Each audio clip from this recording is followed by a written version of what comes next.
देखो साउथ में तो ये कब से चलता आ रहा है, जिसमें अपनी ग्राउंडेड स्टोरीज को प्रेजेंट करना, अपने हीरोज को रो एंड रियल दिखाना, या फिर विलेज लाइफ की पूरी स्टोरीज। और महेश बाबू का तो पूरा करियर भी उसी पे टिका है। साउथ के हर एक छोटे बड़े एक्टर ने विलेज प्रॉब्लम्स पे मूवीज की है, और जो कि ग्राउंडेड सिनेमा को एकदम जन्म देती है कि तुम लोगों से कनेक्टेड स्टोरीज बनाते हो।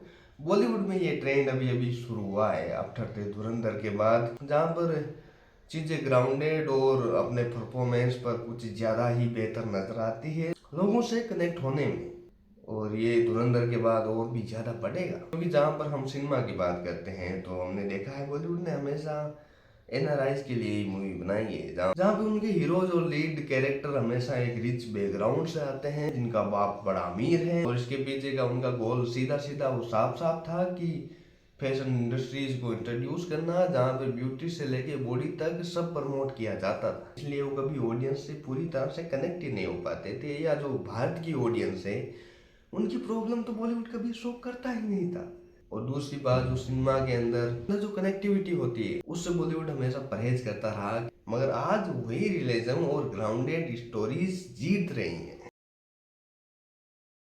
जब मैं मलयालम सिनेमा की मूवीज देखता हूँ या तमिल की मूवीज देखता हूँ तो मुझे वो काफ़ी ज़्यादा पसंद आती है, खास करके उनकी प्रेजेंटेशन, उनके कैरेक्टर्स को लेकर कि वो कितने ग्राउंडेड होते हैं, और जितने ही ज़्यादा वो ग्राउंडेड होते हैं वो रियलिटी में उतने ही ज़्यादा कनेक्टेड भी होते हैं।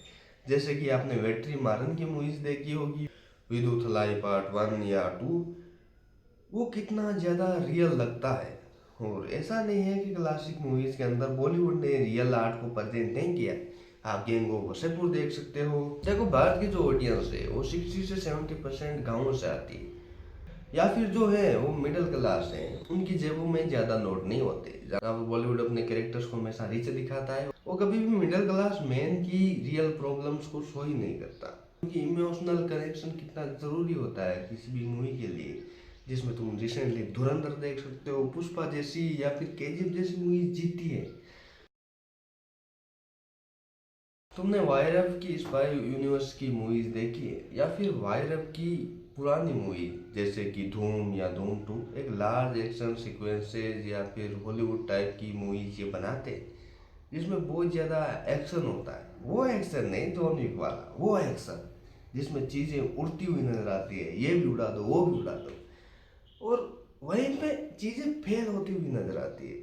क्योंकि देखो सिनेमा में दो चीज़ें होती है, एक तो होती है फिल्टर, एक होती है अनफिल्टर।